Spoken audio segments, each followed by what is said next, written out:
बाल यीशु की कहानी। कई साल पहले की बात है।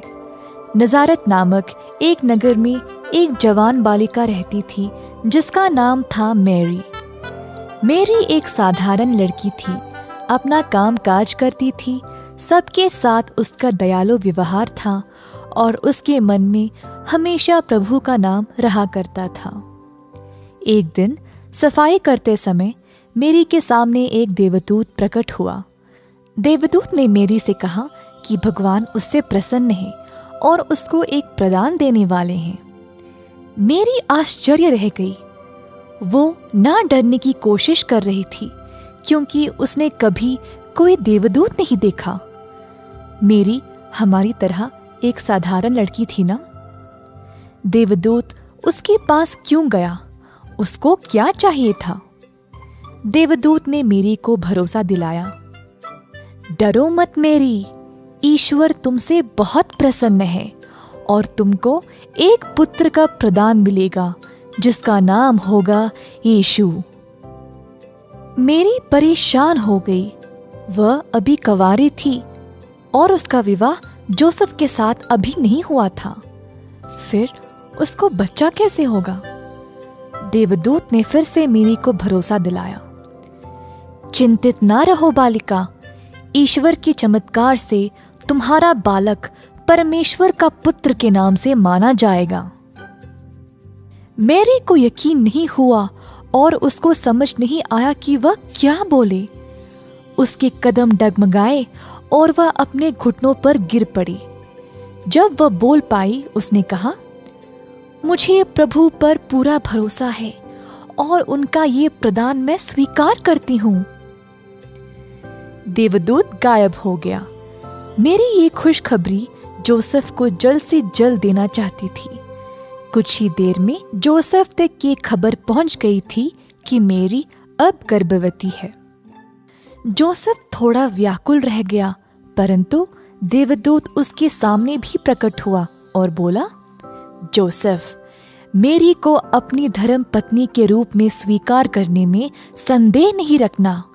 मैरी का पुत्र परमेश्वर का पुत्र है और तुम उसको यीशु का नाम दोगे। जब जोसेफ अपनी निद्र से जागा तो उसको देवदूत की सारी बातें याद रही। अब उसके मन में कोई भय नहीं रहा।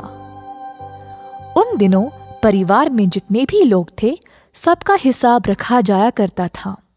इसीलिए जोसेफ मैरी को अपने शहर बेथलेहम ले चल पड़ा पंजीकरण के लिए। बेथलेहम काफी दूर था और उन दिनों मोटर गाड़ी कहाँ होती थी। इसीलिए बेथलेहम पहुंचते पहुंचते काफी समय लग गया। जोसेफ को आखिर में एक गधा मिला तो उसने मैरी को गधे के ऊपर चढ़ाया सवारी के लिए।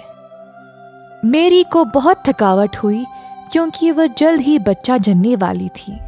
जब वे बेथलेहम पहुंचे, सारे विश्रामालय भरे हुए थे। उनको रहने की कोई जगह नहीं मिली।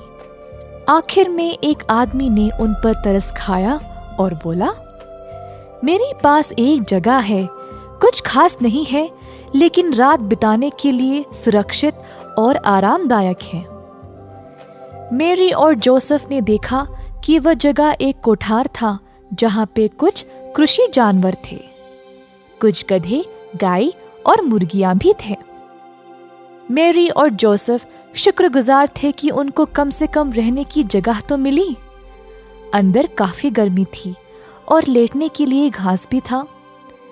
बच्चा जनने की तैयारी जब तक मैरी और जोसेफ कर रहे थे, तब तक ये खबर हर जगह पहुंच गई कि परमेश्वर का पुत्र का जन्म एक छोटे से अस्तबल में होने वाला है।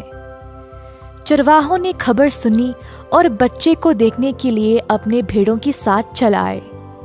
राजाओं ने दूर दराज के देशों से यात्री की और बच्चे के लिए इत्र, सोने, चांदी और कंबल के उपहार ले आए। उस रात एक रोमांचक और अद्भुत बात हुई। मैरी ने एक पुत्र जना, लेकिन ये कोई साधारण बच्चा नहीं था। वह बाल यीशु था, दुनिया को बनाने वाला, राजाओं का राजा और जो इस संसार को बचाएगा। बाल यीशु मेरी की बाहों में आराम से सो गया। मेरी ने बच्चे को कपड़े में लपेटा और कुछ साफ भूसे पर रख दिया।